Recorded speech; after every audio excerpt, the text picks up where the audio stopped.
Hi, everyone. This is Debbie Foreman. I'm back with another episode of GAPCAST, which is the world of gaps, where we either do reactions with notorious, infamous people that talk about the world of gaps, or I come up with some content or react to content or invite guests. But today, I'm doing something different because I can't get something out of my mind.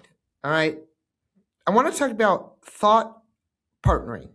So let me go back. I'm not quite sure. I'm just ad-libbing this one. No plan. I didn't write down, didn't strategize what I'm going to talk about. This happened to me this morning.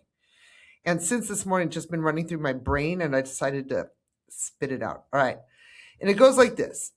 I get a phone call early this morning that goes, "Hey, Debbie, do you have 3 minutes to give me just quick feedback so I can solve a problem?" Yeah, sure. 3 minutes. Okay. Somebody I know. All right. 3 minutes for 36. All right. Got to get to work. I got to start my job. I got to start working. There's people waiting. All right. Well, what happened to those 36 minutes? I got bombarded on all fronts, which was, that situation has been ongoing for 6, 9, 12 months. That's not normal.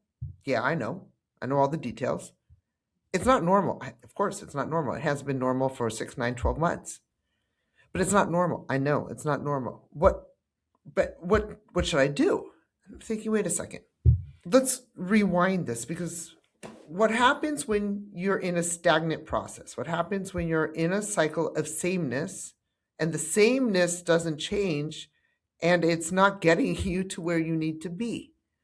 So you're stuck in that stagnation. You're in the cycle of sameness, an abnormal or not normal circumstance or situation. So it's situational. Same conversation. So it's a repetitive cycle. And 3 minutes turn to 36 to say what? What's going to be said differently this time that's not been said before? And that's not what's being said. So what am I serving? What is my purpose? Why talk to me if you've already heard me? Give the framework, give the advice, say what needs to be done. And that's what I want to talk about, the world of thought partnering. When I started thought partnering with institutions and organizations, I don't know, probably about 15 years ago, 13, 14, 15 years ago, I'd have to go back and look. I came up, it's like, I'm going to be your thought partner. And people are like, you're going to pay me? We're going to pay you for your thoughts? Yes. Let's talk about making money from your brain. Okay. And this is something that people don't talk about a lot. Okay.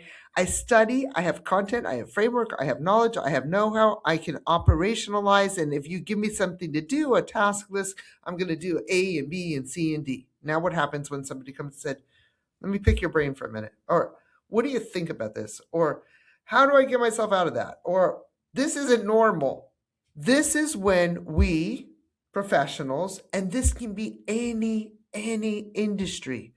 You could be an expert firefighter that's been fighting fires in diverse areas for 35 years. You have knowledge, you have know-how. You can be a technician in some field. You can be an engineer. You can be a specialist in GAP. It doesn't really matter. What matters is that when people want your time because of your knowledge, they try to commoditize it. Okay, so there's this whole section of, oh, how much are you charging me per hour? Well, what if in 1 second, because I have so much knowledge, expertise, and know-how, I'm able to solve a year's worth of problems for you? And what if the same is true for you? How do you decrease that value in thought partnering? So I was kind of going through this, and I'm thinking how do we put a price tag to knowledge that solves and to knowledge that is sought out? So what happens when somebody seeks my knowledge out, and that's what they're seeking, is knowledge, framework. What do I do in a circumstance? But what happens when I'm giving it and then there's a resistance? And this is where the thought partnering comes in.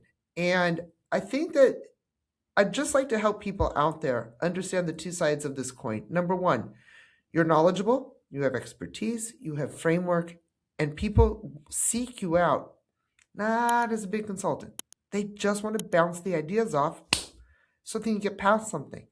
How much is that worth? Is it worth the time or is it worth the solution? But what happens when they bounce it off and it hits a wall? Their wall. That's where the gap is. The gap is between them knowing that you have the solution and them being ready to implement it, them knowing that you have the framework, but accepting the circumstances and the situation, them seeking you out. And so what happens when all that expertise is given, yet at the same time not fully received? Not received because the readiness portion.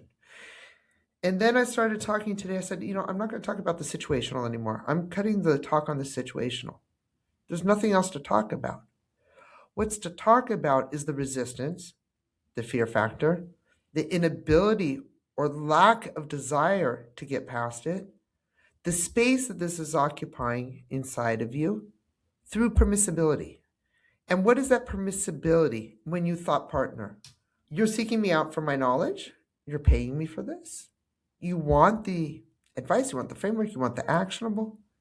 Or do you really just need somebody to say, stop, crack open that shell and confront what's necessary? So how many of us that are in thought partnering as a career are psychologists, but we're not psychologists, psychiatrists, we're not psychiatrists, walls to bounce off of? And when people ask me what the world of gaps is, what is a gap? I mean, how do you solve gaps? What do you do? I mean, there was a framework. Why does this situational? A situation goes on for a long time. You're in the cycle of sameness. You've been given knowledge. You've been given advice. You've been given framework, but you're not ready. Huge gap. What's causing that gap? What's causing that resistance? Gap. Skills, gap. Cultural, gap. Ageism, gap. So each one of those can be pinpointed, but the biggest gap of all is when thought partnering, sharing ideas, sharing thoughts that work, that function, sorry about that, being open to actually doing what has to be done. And I wanted to go just think about this a little bit more. I'm just blah, blah, blahing today. How many of you want to transition in your career? How many of you want to just transition? I am tired of doing what I'm doing, and I don't know what to do next. Well, close the gaps, go through the framework, and figure out how that framework can help you do nothing more, nothing less than sell your service as a thought partner. And as a thought partner, you say, listen, I've got all this expertise. I've got all this knowledge, and you just don't know where to go. Come to me. Let's work through it. But that resistance, let me break it down. That fear factor, let me break it down. Am I going to break it down as a psychologist? No. As a social worker? No. As a psychiatrist? No. As a neurologist? No. I'm going to break it down through the framework of expertise to show you where you're bouncing, where you're repeating. And if you're on the side where you don't know how to close those gaps and everything feels too much, seek out a thought partner. Somebody to think it through with you that has that expertise. And all they're doing is thinking it through because they can see. It's like a kid. I saw this a couple of weeks ago. I was in a kitchen at someone's house, a 3.5-year-old, 4-year-old, stacked 3 chairs in the kitchen to try to get up to a high cabinet where there was like some candy or something hidden. And I'm watching it going, that shit's about to collapse and that kid's going to get hurt. We see it because we have so much expertise.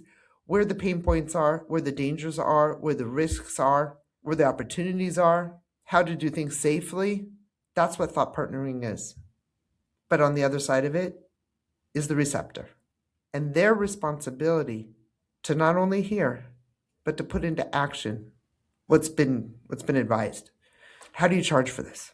How do you make money from this? For your time? Time is a commodity.